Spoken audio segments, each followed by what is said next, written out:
Hello दोस्तों, क्या हाल चाल। मेरा नाम है वीरेंद्र सिंह और आज मैं आपको कराऊंगा difference between over subscription of shares and under subscription of shares. Issue of shares वाले चैप्टर में आपने जाना कि जब एक पब्लिक कंपनी शेयर्स को इशू करती है, ऑफर करती है पब्लिक के लिए कि पब्लिक उसके शेयर्स को सब्सक्राइब करें, तो सबसे पहले जब प्रोस्पेक्टस इशू किया जाता है कंपनी के द्वारा तो पब्लिक एप्लीकेशन सेंड करती है कंपनी के पास एप्लीकेशन मनी के साथ कि हमें इतने शेयर्स दे दीजिए। और उसी केस की हम बात कर लेते हैं। यहाँ पर मान लेते हैं कि जो कंपनी है उसने ऑफर किए हैं 40,000 शेयर्स और जो आपके हैं एप्लीकेशन आ जाती है 50,000 शेयर्स की। कंपनी ने इशू किए 40,000, एप्लीकेशन रिसीव हुई 50,000 की। तो इस केस में क्या हुआ, जितने इशू किए थे उससे ज़्यादा की एप्लीकेशन आई है तो वो होता है हमारा ओवर सब्सक्रिप्शन ऑफ शेयर्स। अब हम सेकंड केस की बात कर लेते हैं। जो कंपनी है उसने इशू किए 40,000 शेयर्स, लेकिन जो एप्लीकेशन कंपनी को रिसीव हुई वो हो जाती है 38,000 शेयर्स के लिए। तो इस केस में क्या हुआ, जितने कंपनी ने शेयर्स को इशू किया है उससे कम शेयर्स के लिए कंपनी के पास में एप्लीकेशन आई है तो वो हो जाता है हमारा अंडर सब्सक्रिप्शन ऑफ शेयर्स। और इसको हम बुक की लैंग्वेज में देख लेते हैं। Share applied, number of shares applied for by the public is more than the share offered for subscription.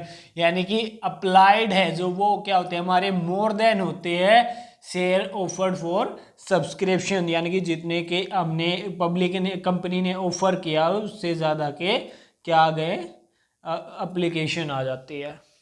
और अंडर सब्सक्रिप्शन में क्या आता है, number of shares applied for by the public is less than the shares offered for subscription. यानी कि offer किया 40,000 और application आई 38,000 की, यानी कि जितने के लिए ऑफर किया है उससे लेस यानी कि कम के लिए क्या हुआ है, एप्लीकेशन रिसीव्ड हुई है।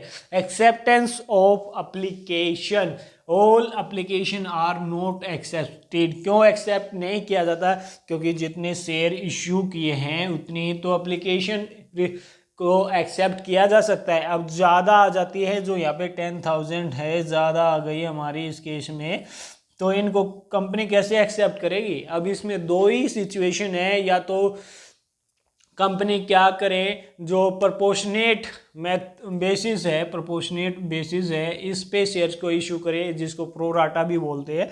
यानी कि जिसने 5 शेयर्स के लिए एप्लीकेशन डाली है उसको क्या करती है कंपनी 4 शेयर्स इशू कर देती है।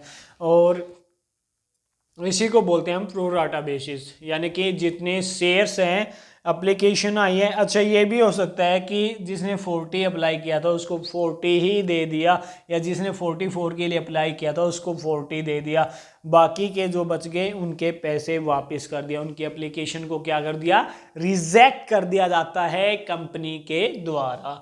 और इसमें all application are accepted in full, सभी एप्लीकेशन को एक्सेप्ट कर लिया जाता है। क्यों, क्योंकि जितने शेयर इशू किए गए थे उससे कम के लिए एप्लीकेशन आता है। देना ज़्यादा चाहते थे, लेने के लिए कम आए हैं, तो जितने लेने आते हैं उतनों को हम दे देते हैं। ये कौन करती है, कंपनी करती है।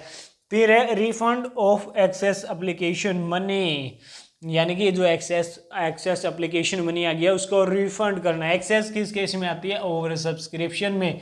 और ओवर सब्सक्रिप्शन में ज़्यादा आती है तो उस केस में या तो रिफंड कर देते हैं या उसको एडजस्ट कर देते हैं। किस में, अलॉटमेंट में और कॉल्स में। यानी कि उसी पैसे को हमने ट्रांसफ़र कर दिया कि अलॉटमेंट का पहले पैसा आ गया, अगर बच जाता है तो कॉल्स का भी हम पहले पैसा आया हुआ मान लेते हैं। फिर है हमारा there is no excess application money to be refunded.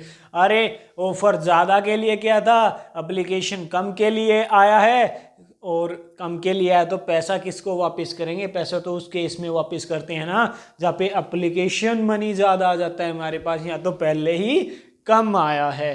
फिर है मिनिमम सब्सक्रिप्शन। मिनिमम सब्सक्रिप्शन का हमारा केस होता है जिसमें जो कंपनीज एक्ट 2013 है उसमें बोला गया है कि 90% शेयर्स, यानी कि जितने इशू किए हैं उसके 90% शेयर्स है वो सब्सक्राइब करने नेसेसरी है पब्लिक के द्वारा। अगर पब्लिक 90% शेयर्स को सब्सक्राइब नहीं करती है तो अगर उससे कम रह जाता है तो कंपनी को सभी शेयर्स की जो एप्लीकेशन मनी आई है सभी को वापस करना पड़ता है। इसमें तो हमने कंपनी ने क्या किया, जितने शेयर इशू किए थे तो पब्लिक ने क्या कर दिया, उससे ज़्यादा के लिए ऑफर डाल दिया। तो इसमें तो कोई झंझट ही नहीं है मिनिमम सब्सक्रिप्शन का, यानी कि इसमें ऐसी कोई सी प्रॉब्लम को फेस नहीं करना पड़ता कंपनी को। लेकिन इसमें क्या है कि जो जितने इशू किए थे उससे कम के लिए एप्लीकेशन मनी आती है, तो ये इस केस में ये भी तो हो सकता है कि ये 90% से भी कम आ जाए। और ऐसी सिचुएशन में क्या होता है कि इनको ऐसी प्रॉब्लम को फेस करना पड़ सकता है। और अगर ऐसा होता है तो वो कंपनी को विद इन 1 मंथ क्या करना पड़ेगा, सभी का पैसा वापस करना पड़ेगा। इसको हम दोबारा से देख लेते हैं एक बार। Share applied. शेयर अप्लाइड में क्या होता है कि इसमें जितनी ऑफर किए गए हैं उससे ज़्यादा के लिए अप्लाइड करती है पब्लिक, यानी कि एप्लीकेशन ज़्यादा की आती है। और इसमें जितने शेयर ऑफर किए गए हैं उससे कम के लिए क्या आती है, हमारे ऑफर होते हैं, यानी कि अप्लाइड किया जाता है पब्लिक के द्वारा। एक्सेप्टेंस ऑफ एप्लीकेशन, इसमें हम सभी को एक्सेप्ट नहीं कर पाते क्योंकि ज़्यादा एप्लीकेशन आ गई ना, कुछ को रिजेक्ट कर देते हैं या फिर प्रोपोर्शनेट या प्रोराटा बेसिस पे हम उनको शेयर इशू कर देते हैं। इसमें हम सभी को एक्सेप्ट कर लेते हैं। एप्लीकेशन मनी, इसमें रिफंड भी कर देते हैं, किसी को मना कर देते हैं, बिल्कुल एक भी शेयर नहीं देते, उनको वापस कर देते हैं। और कुछ का हम क्या कर देते हैं, अलॉटमेंट ऑन कॉल्स पे एडजस्ट कर देते हैं। इसमें वापस देने का सवाल ही नहीं होता, रिफंड करने का सवाल ही नहीं होता क्योंकि जितने इशू किए थे उससे कम के लिए एप्लीकेशन आए। मिनिमम सब्सक्रिप्शन, इसमें ज़्यादा ही क्या हो जाता है, सब्सक्रिप्शन ज़्यादा आ जाता है, यानी कि एप्लीकेशन मनी ज़्यादा आ जाती है। तो इनमें 90% वाला जो केस है मिनिमम सब्सक्रिप्शन का, उससे रिलेटेड कोई प्रॉब्लम फेस नहीं करनी पड़ती। और इसमें ऐसा हो सकता है, इसमें प्रॉब्लम फेस करनी पड़ सकती है। आई होप आपको ये डिफरेंस है अच्छे से समझ में आया है। अगर आपका फिर भी कोई डाउट बाकी है तो नीचे कमेंट सेक्शन में जाके ज़रूर लिखें। वीडियो देखने के लिए thank you. Have a nice day to.